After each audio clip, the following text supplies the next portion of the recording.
Welcome back, occultists, to another video. These stories may be triggering or graphic for some due to the subject matter. If you are new to the channel, make sure to like and subscribe for more content. Due to public demand, here we have Camping Horror Stories Compilation Volume 3. Comment which story did you like most. Let's begin.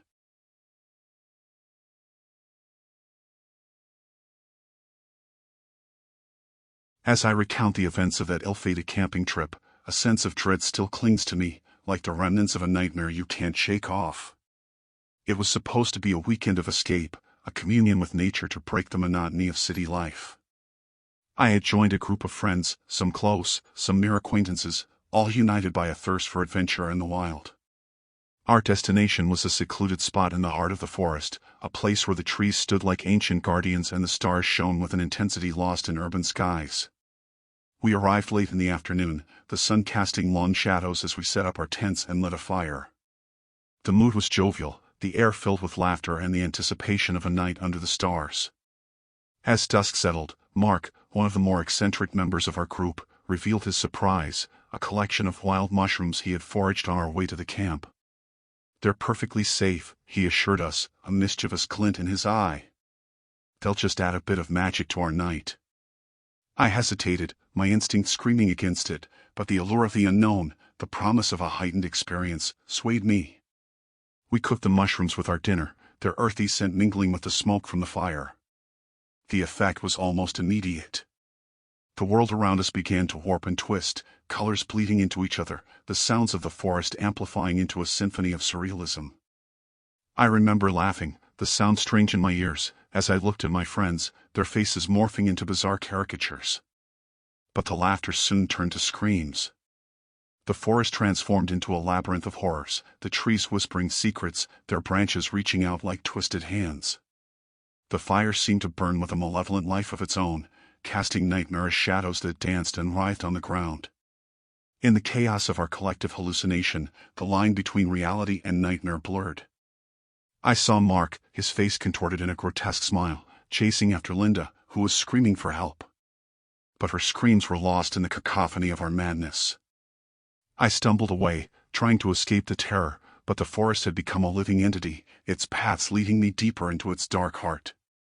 The ground seemed to undulate under my feet, the sky a swirling vortex of indescribable colors. Then came the sound of violence, the sickening thud of flesh being struck, a chorus of panic and pain that broke through my delirium. I found myself at the edge of our camp, the fire now a smoldering ruin, the night air filled with the coppery scent of blood. Bodies lay strewn around the campsite, some motionless, others writhing in agony. Sarah was slumped against a tree, her eyes wide with terror, a deep gash across her forehead.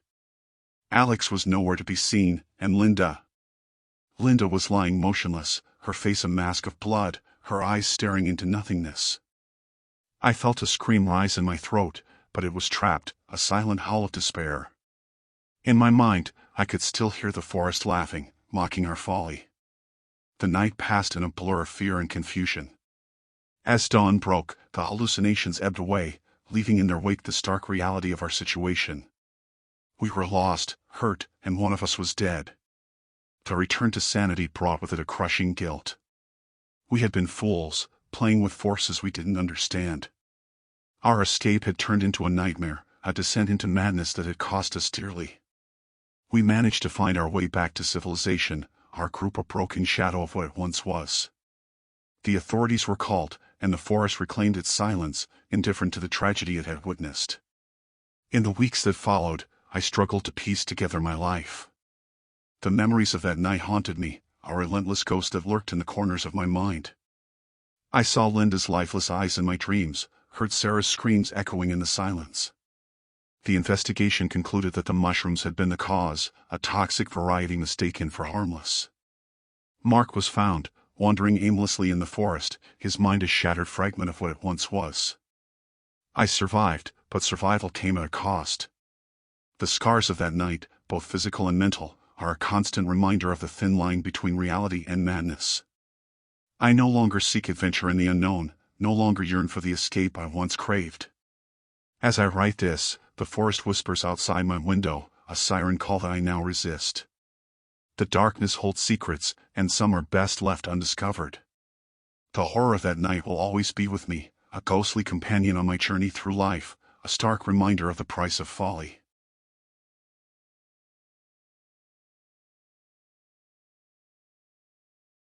As I sit by the dim glow of my laptop, recounting the events of that fateful camping trip, a chill cascades down my spine, as if icy fingers trace the contours of my back.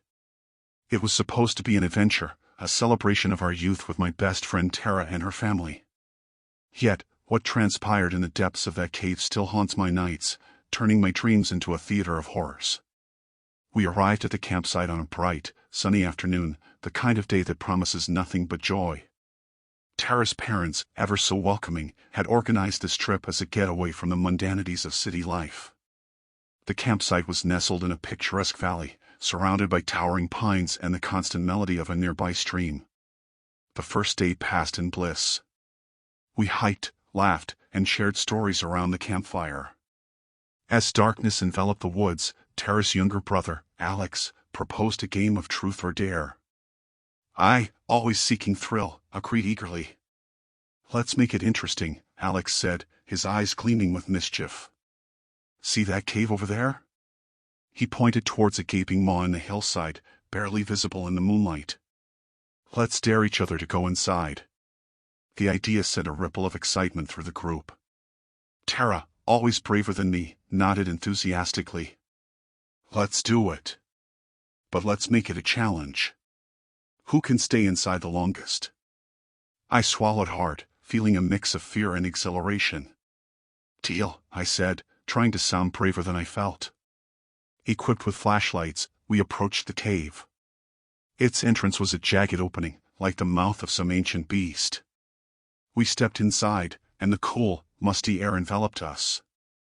The beam of our flashlights danced on the walls, revealing jagged rock formations and shadows that seemed to shift and move. We ventured deeper, the narrow passages twisting and turning like a labyrinth. Our laughter echoed off the walls, a semblance of normalcy in an increasingly alien environment. Time became a blur, and the deeper we went, the more disoriented I became. "Maybe we should head back," Tara suggested, her voice tinged with uncertainty. I nodded, but as we turned to leave, a sudden noise echoed through the cave. It sounded like a low growl, resonating from the depths. We froze, our hearts pounding in our chests. "It's probably just an animal," I whispered, though my voice betrayed my fear. We hurried back the way we came, but the passages didn't look the same. Panic set in as we realized we were lost. Our flashlights, once beacons of safety, now seemed feeble against the oppressive darkness. Hours passed, or maybe it was minutes. Time had lost all meaning. Our voices grew hoarse from calling for help. Eventually, Tara's flashlight flickered and died, plunging us into near-total darkness. "I'm going to look for a way out," I said, my voice barely above a whisper. "Stay here, I'll come back for you." I left Tara in a small alcove, promising to return. I stumbled through the darkness, my only guide the dim light of my dying flashlight. I tripped over rocks, my hands scraping against the rough walls. I called out, but my voice was swallowed by the cave. Then, as despair threatened to consume me, I saw a light. Not the artificial light of a flashlight, but a natural, warm glow. I followed it, my heart racing with hope. The light led me to a small opening, barely big enough to crawl through. Beyond it was the night sky, stars twinkling like diamonds. I squeezed through the opening, emerging into the cool night air. I had never felt such relief. I looked around, disoriented, trying to figure out where I was. I was about to head back to the cave when I heard voices. I followed the sound, my legs weak with exhaustion. I stumbled upon a group of daredevils, young men and women with cameras and climbing gear. They were filming a documentary about exploring remote areas. They saw me, a disheveled, dirt-covered figure emerging from the darkness, and immediately came to my aid.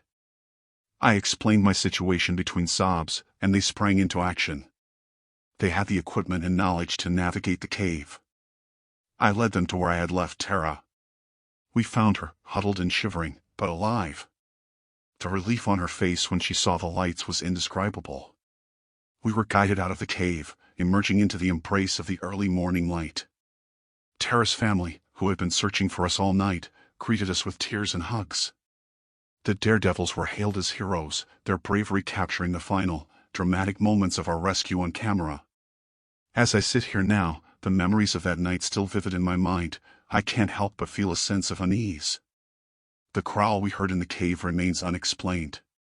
Sometimes, in the dead of night, I think I hear it again, a distant echo in my dreams.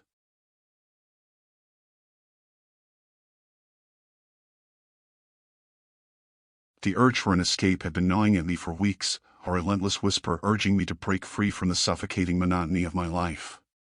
My friends, entangled in their own lives, either busied themselves with excuses or drowned me in a sea of unresponsiveness. In a moment of desperation, I turned to social media, casting a net into the digital abyss with a public post about my planned getaway. Surprisingly, my call was answered.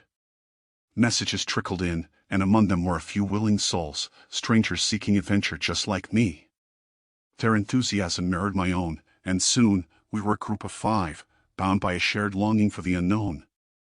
We exchanged messages, and after a series of video chats, I felt a spark of camaraderie, a reassurance that this journey would be memorable. The day of the trip dawned bright and full of promise. We met at a local park, a motley crew of wanderers.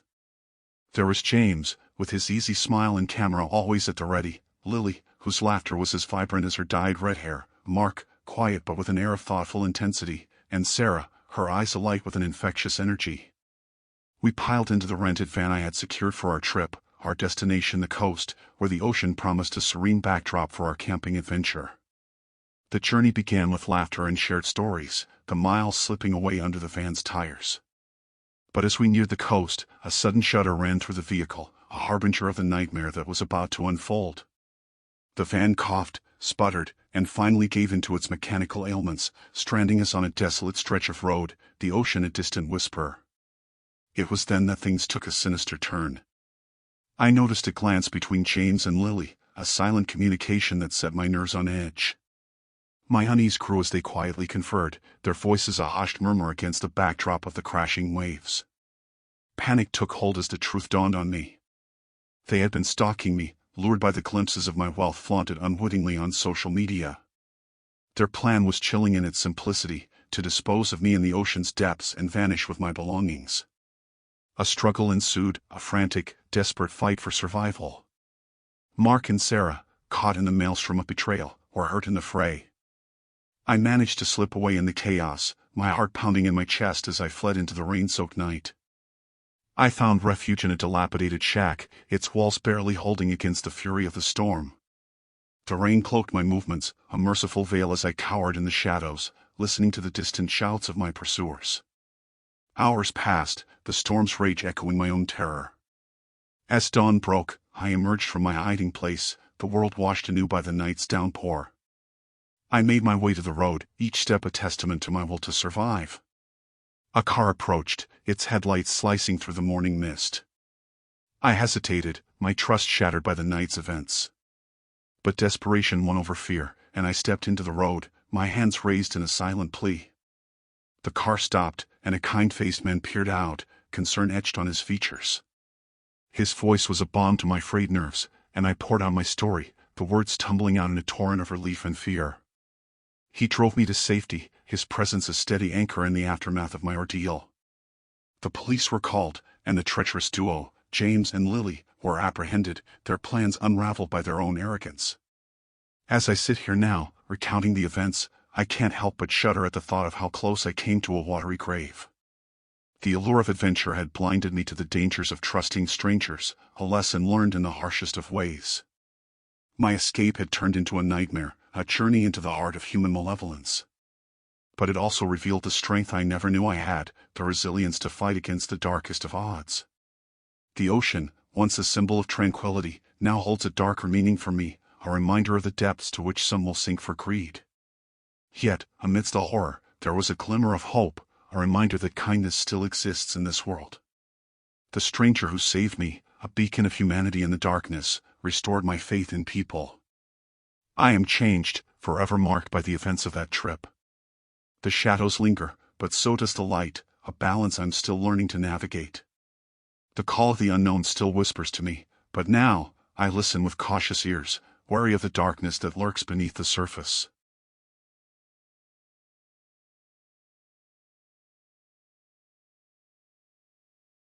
The wilderness always held a certain allure for me, a biology student with a penchant for the mysteries of nature. That's why, when the opportunity arose to conduct an experiment on the growth patterns of local flora, I leaped at the chance. My family, always supportive of my scientific endeavors, decided to turn the project into a family camping trip. We picked a secluded spot outside the city, nestled deep in the heart of the forest. I even posted about our impending adventure on social media, excited to share our rustic experience. The first day of our trip was enchanting. The area was a verdant paradise, an idyllic setting for both my research and our family bonding. My younger sister, Lily, a sprightly 12-year-old with an adventurous spirit, reveled in the freedom the outdoors provided. Mom and Dad were the perfect team, setting up camp while I collected plant specimens.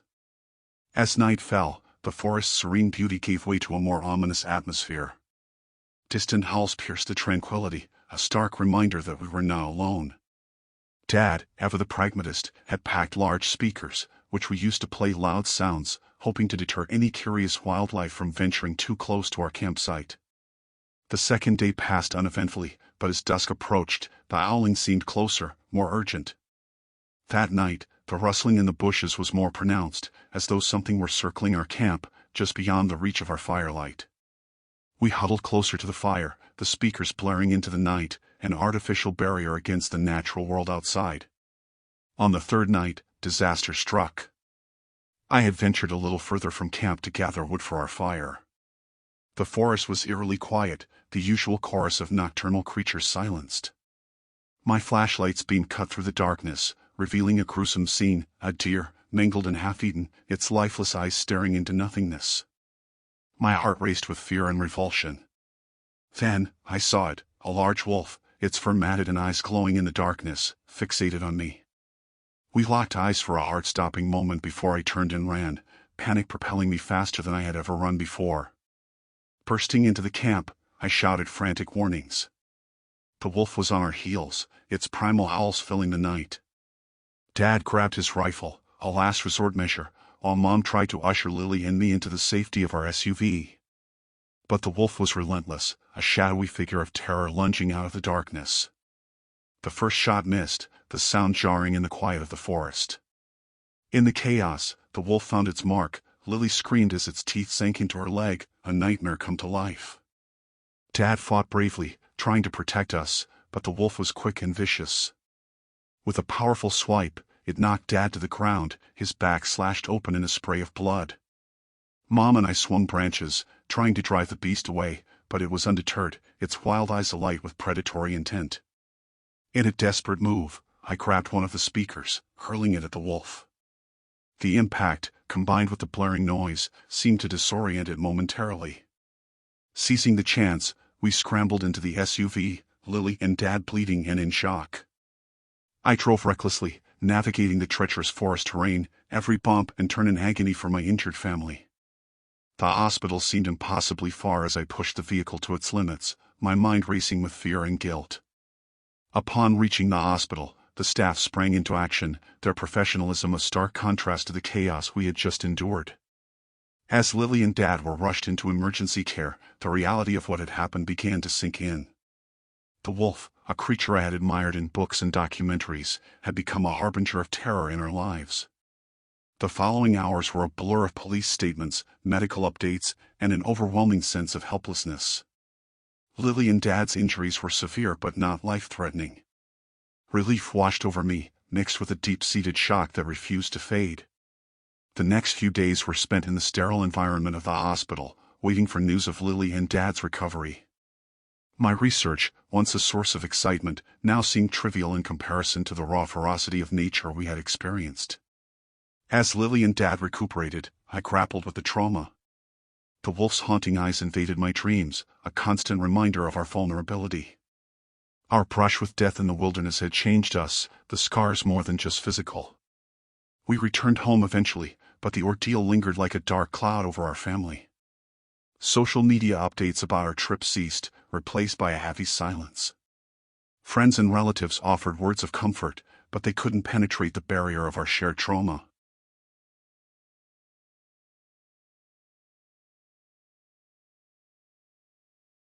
As a college student in desperate need of a break, the idea of a weekend getaway with my friends seemed perfect.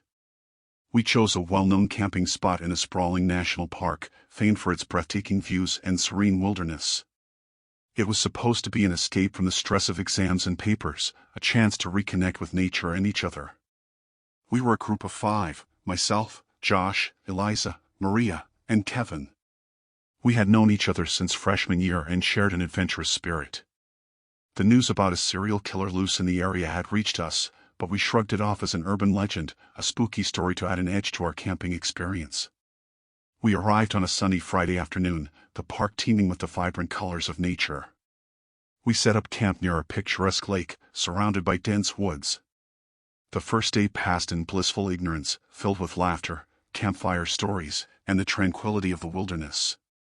But as night fell, the atmosphere changed. The sounds of the forest seemed more ominous, and the flickering shadows cast by the fire took on menacing shapes. We joked about the serial killer, trying to scare each other, unaware of how close to reality our jokes were. The second day dawned bright and clear. We decided to explore the trails around the lake. It was during this hike that we stumbled upon something that chilled us to the bone, a makeshift shrine hidden in a secluded spot, adorned with what looked like personal items and splattered with dried blood. Fear gripped us, the reality of the situation sinking in. We debated heading back but ultimately decided to stick together and stay the night, rationalizing that we were safe in numbers. That decision would haunt us for the rest of our lives. As darkness enveloped our campsite, a sense of unease settled over us. The crackling of the fire and the distant howls of wildlife were no longer comforting. We tried to sleep, but rest eluded us, our minds plagued by thoughts of the shrine and the killer. In the dead of night, the nightmare began. I awoke to a piercing scream. Scrambling out of my tent, I saw a shadowy figure standing over Eliza's tent. In the dim light, I could see a knife glinting in his hand. Panic ensued as we realized we were under attack. The killer was swift and merciless, his movements calculated and precise. Josh tried to tackle him, but was easily overpowered and left bleeding on the ground. Maria, Kevin, and I ran into the woods, our hearts pounding with terror. The forest was a labyrinth in the darkness, every tree and shadow a potential threat. We could hear the killer's footsteps behind us, a relentless predator in pursuit of his prey. The realization that we were being hunted was paralyzing. We split up, hoping to confuse our pursuer. I could hear the others' panic breaths and muffled cries in the distance. The killer was toying with us, enjoying the hunt. I stumbled upon a small clearing and hid, my body trembling uncontrollably. The minutes stretched into an eternity as I listened to the sounds of the forest, praying for a miracle. Suddenly, I heard a struggle nearby, followed by a gut-wrenching scream. It was Kevin. Tears streamed down my face as I realized he wouldn't be the last to fall victim to this madman. Dawn broke, bringing a false sense of security. I cautiously made my way back to the campsite, each step filled with dread. The scene that greeted me was a horror show, tents torn apart, belongings scattered, and blood, so much blood. Miraculously, Maria emerged from the woods, her face a mask of shock and grief. Josh and Eliza were nowhere to be found. We knew we had to get help. We stumbled through the forest, disoriented and in shock, until we finally found a park ranger. The authorities were alerted, and a search party was dispatched. The news of our ordeal and the discovery of another family's disappearance triggered a massive manhunt. The search for the killer lasted days. The park was combed, inch by inch, until finally, he was found. The serial killer, a man who had once been a ranger in the very park he terrorized, was arrested. The relief was immense, but it couldn't erase the trauma or bring back our friends. The aftermath was a blur of police interviews, media attention, and therapy sessions. The park, once a place of beauty and peace, had become a crime scene, its innocence lost to the actions of a madman. Our group was forever shattered, the memories of that weekend etched into our minds. The laughter and plans we had shared were replaced by the haunting realization of how quickly life can turn into a nightmare. I returned to college, but the experience had changed me. I struggled to find normalcy in the routine of classes and social interactions. The woods, once a refuge, now held a sinister edge, a reminder of the evil that can lurk in the most unexpected places. Years passed, and the incident became a dark chapter in the park's history. But for me, and for Maria, it remained a vivid, painful memory. We kept in touch, finding solace in our shared survival and loss. The killer was sentenced to life in prison, a small consolation for the lives he had taken and the innocence he had stolen. The park reopened, its beauty belying the horrors that had unfolded within its boundaries. But the story didn't end there. One evening, as I scrolled through my social media feed, a news article caught my eye. The killer had escaped from prison. A chill ran down my spine, the fear and panic of that night flooding back with renewed intensity. The authorities assured the public that they were doing everything to recapture him, but the damage was done. The nightmare, it seemed, was not over yet. I lay awake that night, the shadows in my room morphing into sinister shapes. The owls of the forest echoed in my mind, a reminder that true horror doesn't always end when the sun rises. It lingers, a dark specter waiting to strike again.